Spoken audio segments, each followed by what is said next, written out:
ହେବାକୁ ଥିବା ଅନୁଗୁଳ ଜିଲ୍ଲା ଓ ଆଠମଲ୍ଲିକ ମହୋତ୍ସବ ନିମନ୍ତେ ମଶାଲ ଯାତ୍ରା ଅନୁଷ୍ଠିତ ହୋଇଯାଇଛି।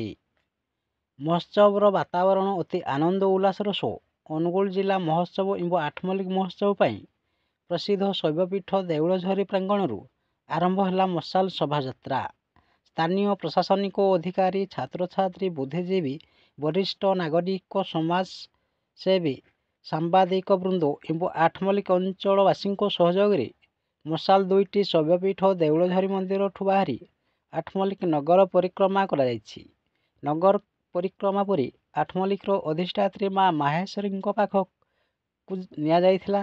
ପରେ ମଶାଲ ଦୁଇଟିକୁ କିଶୋରନଗର ବ୍ଲକ ପରିକ୍ରମା ପାଇଁ ନିଆଗଲା। ତାପରେ ଅନୁଗୁଳ ଜିଲ୍ଲା ମହୋତ୍ସବର ମଶାଲଟିକୁ ଅନୁଗୁଳକୁ ନେବା ପାଇଁ ପ୍ରଶାସନିକ ତରଫରୁ ବ୍ୟବସ୍ଥା କରାଯାଇଛି।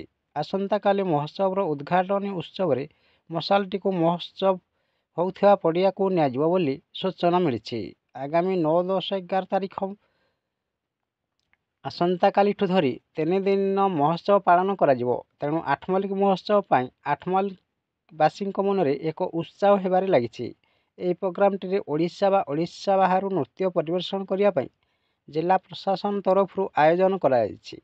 ଏହି ମହୋତ୍ସବରେ ବିଭିନ୍ନ ପ୍ରକାର ଦୋକାନ ବଜାର ଆସର ଦେଖିବାକୁ ମିଳିବ ବୋଲି ସୂଚନା ମିଳିଛି। ଏହି ପ୍ରୋଗ୍ରାମଟିକୁ ଆଠମଲ୍ଲିକ ପ୍ରଶାସନ ସୁଚାରୁ ରୂପେ ଦାୟିତ୍ୱ ତୁଲାଉଛନ୍ତି। ଆଠମଲ୍ଲିକରୁ ସୁମନ ବଡ଼ମାଳୀଙ୍କ ରିପୋର୍ଟ, ନ୍ୟୁଜ ଓଡ଼ିଶା ଟିଭି।